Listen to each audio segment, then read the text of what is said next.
Hello parents, I'm Dr. Paul Wandere, a mentor, a boys mentor, an author of several books on boys. One of the books is called Wisdom for Boys. Another book is called Even Boys Cry. I want to work with your boys. I want to work with you parents so that we can know and understand that the boys we are raising today will be men tomorrow. So our program this week or this month as well is how to mentor boys to become men. In short, boys today, men tomorrow. Welcome for this show. It will be a regular show where you shall learn, you shall ask me questions, we shall connect so that we raise great men who will take over from our fathers, who will take over from our men, and who will take over leadership for this country and our society. Welcome to our programs on this episode on Even Boys Cry. Karibuni. Thank you. The 21st century boys are facing myriad of challenges. I am a man, I have been a boy, and I was a boy. I feel I want us to share on the challenges facing the 21st century boys. I'll be talking of 7 challenges one by one, and I pray that you'll be joining me in this class of the 7 challenges facing the 21st century boy. My topic will be Even Boys Cry. Welcome. The first challenge facing the 21st century boy is Gaysim, which is really facing our boys today. I want to call it homosexuality and Gaysim. This is a challenge that is facing our boys, both in school, in society, and at home. Before we discuss the solution of the Gaysim, we need to ask ourselves, what is making our boys to be affected by the Gaysim movement? 7 issues are affecting our boys or causing our boys to join the Gaysim movement. Number 1, peer pressure. In schools, at home, it is becoming the norm of the day. Almost every boy is curious to know what is this Gaysim. Remember, the absence of mentors makes it sure that boys can pick anything as they try to go through sex and sexual development.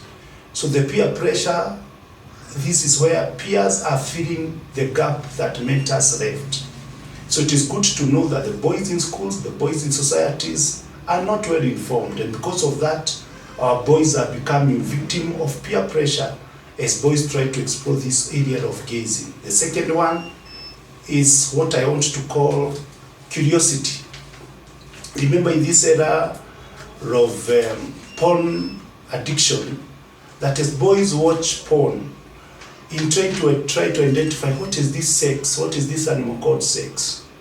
In those porn movies, they may also find porn, gay porns. And as they find gay porns, they also want to explore. So that is also an area that is really causing our boys to get into Gaysim. The third one is culticism. What people have not known and do not know is that Gaysim is a cult. This is where a lot of money is being dished out, and a lot of sacrifices and a lot of occultism is happening in Gaysim. It is a satanic movement where Satan wants to ensure that he denounces the man-female relationship and bring his own ideology of man to man or woman to woman. It is not just a psychological issue, it's a spiritual issue. And this is why it is growing and a lot of money are really coming out, because it is one way of getting boys into culticism. The fifth one is materialism. So many boys who are innocent and coming out from a family of lack, they are in need of money. We are in a materialistic world.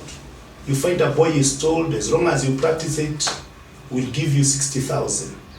And a boy who is hungry for money, hungry for success, looking for shortcuts to get into wealth, they are falling into this trap. They want a high level of life and they don't know how to manage it. Finally, ladies and gentlemen, something I also want us to look is a school culture.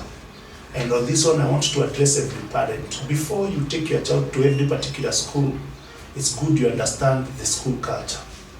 As who understand school system quite well, we tell you that there are some schools where this culture is unstoppable, whereby gayism is part of the school culture, whereby the senior students are recruiting the junior student into this culture of gayism.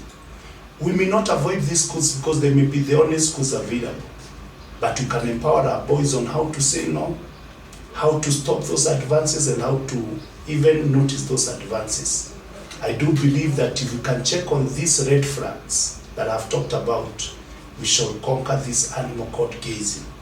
The parents must identify mentors, the parent must be informed, and then parents must be conscious that this thing is with us and we cannot run away from it, but we can only face it intellectually, spiritually, so that we conquer the aspect of gayism. Thank you for today. That was the lesson that I wanted to share with you today. God bless you. Thank you.